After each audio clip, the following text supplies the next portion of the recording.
Hi, I'm Rohan, and the other person that you see on the deck is Sam Hansen. He's a data scientist at Yelp. He gave me a lot of great feedback, did the wonderful graphs you're going to just see. He's also an integral part of the Yelp experimentation team. First, some quick introductions. I'm the product manager for Yelp Marketplace. Before that, I was the product manager for experimentation at Metrics, where I led the team that designed the experimentation program and the engineering team that builds the platform. These are some of the other organizations I've been associated with in the past. For those of you who don't know, Yelp is a local search engine that helps you find the right local business for your need. Our mission is connecting people with great local businesses. More importantly, why are we here today? I'm here to talk about the story of A to B. This graph summarizes the evolution of the Yelp experimentation program. The y-axis is the number of experiments started, and the x-axis is the timeline. A, when there was no standardization, no single platform, no centralization, to all the way to B, when we were running over 1,000 experiments a year, everything was standardized and we had a centralized experimentation platform. So how did we go from A to B? We focused on 5 pillars: establish baseline, integrate technically, boost trust in platform, faster time to value, and integrate culturally. Before we dive into it, let's talk about how experimentation at Yelp looks like right now. We have sophisticated experimentation needs. We conduct randomized tests, non-randomized tests, feature rollouts, dog food changes. With such needs and the growing footprint of the company, we soon realized the need to invest in a dedicated experimentation platform, which gave birth to the idea of Bunsen. Bunsen is our internal experimentation platform. Bunsen as in the Bunsen burner. We aspire to be the one-stop shop for all experiment creation, deployment, and analysis needs at Yelp. Bunsen has enabled shipping multiple winning features. The growth team found out that adding users name boosts people adding preferences. The reviews team found out that new push copy led to users writing more reviews. And the consumer team found out that adding popular dishes boosts menu activity. And all of this has led to incremental revenue of millions of dollars. However, for you to appreciate why I'm so excited about how B looks like, you need to understand how the word before Bunsen looked like. Like what was A? And if I had to use one picture to summarize it, this would be it. It worked. You could make decisions. But for you to run an experiment, everyone else had to do their job correctly. A collision was always around the corner. As I mentioned, we had extensive experimentation needs, but all of these experiments were happening in independent silos. Team A did not know what Team B was working on and what was the impact of each other's experimentation on each other's product. There was a tremendous amount of wasted effort. Just the analysis took 7 to 14 days. In addition to engineers building the experiment being designed, if something goes wrong, you have to do it all over again. And all of this was leading to product velocity slowing down. So how did Bunsen reach 80% adoption and over 1,000 experiments? First up, I wanted to establish a baseline. I set out to understand the current state of affairs and identify opportunities in the process. I broke the Yelp experimentation program into 4 parameters: volume, performance, health, and correctness. Number of experiments per quarter. How sophisticated were our experiment needs? Were we conducting 10 experiments in quarter or like 10,000 experiments? This also educated the kind of computation layer we wanted to build. Mean time to results. How much time did it take for someone to come up with an idea and have experiment results in front of them to make a decision? The uptime and failure distribution of the isolated pieces of experimentation infrastructure floating around here. And most importantly, the proportion of statistically correct decisions. With these numbers in hand, I broke down the experimentation process at Yelp into a 7-step process and tried to identify the stakeholders in all of these steps. I conducted qualitative interviews and dug into data to figure out where did the key frustrations and areas of opportunities lie. Building an experimentation program is a non-trivial investment. We're talking about millions of dollars of investment before we start reaping any benefits. You need to know that you're moving in the right direction. This helped me get a stack rank list of priorities. With that in hand, I moved on to integrate technically. I wanted to ensure people had clear and easy to interpret results, prompt and accurate decision making, and experimentation was a self-serve process at Yelp. Early 2019, we launched a scorecard, which was this easy to read UI for which contained all the information that you needed to make a decision on an experiment. Before we launched the scorecard, there was no standardization. Results were floating around in multiple different formats from notebooks, SQL statements. It was all over the place. It was really hard for two teams to share results. However, the scorecard changed all of that. We gave people a de facto way to share results. Everyone started speaking the same language. Now you can pick anyone at Yelp and they'll be able to tell you what every segment in the scorecard means.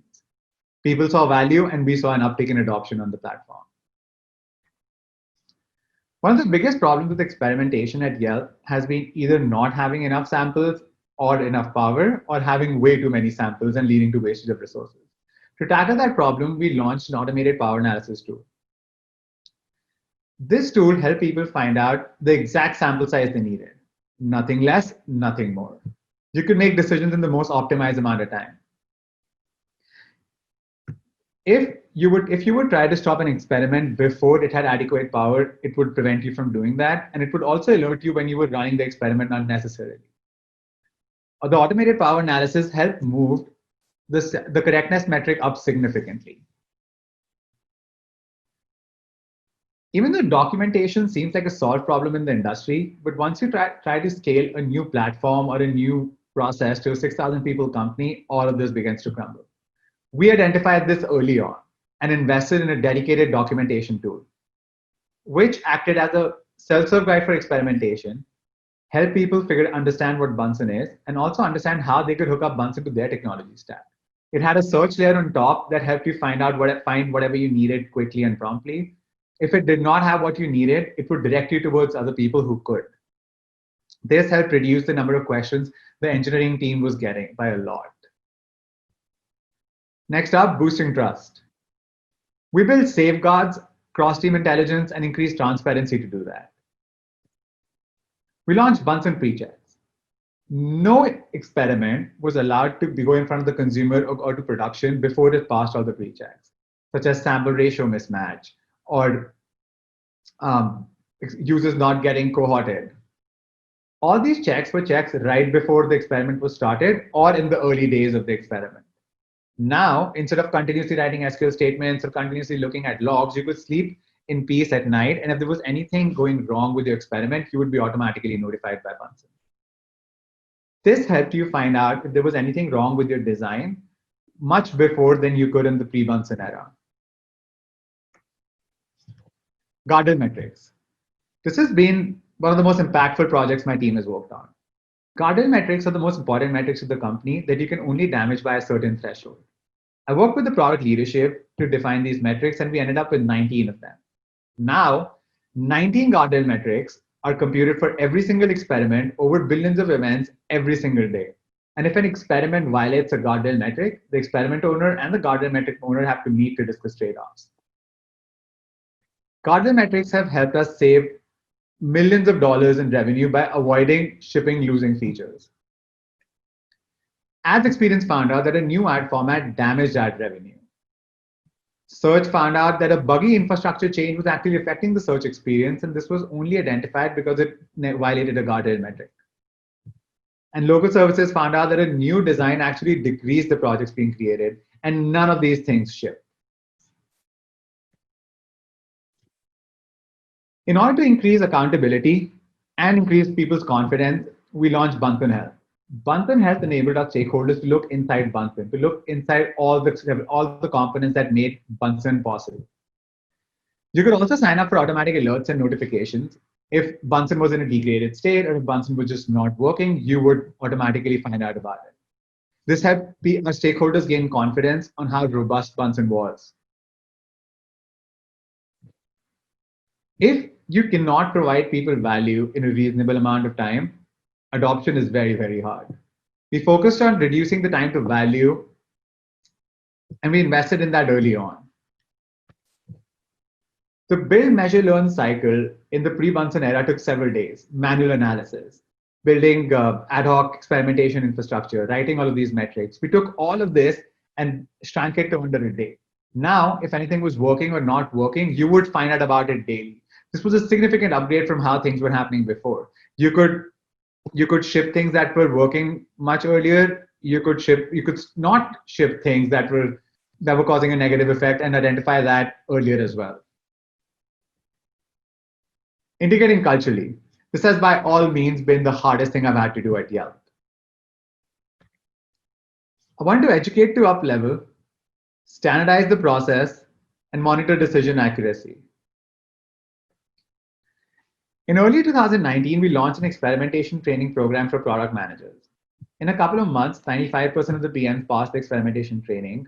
This helped them understand why we were making the decisions we were making and why they should invest in the experiment, why they should invest in moving on to Bunsen.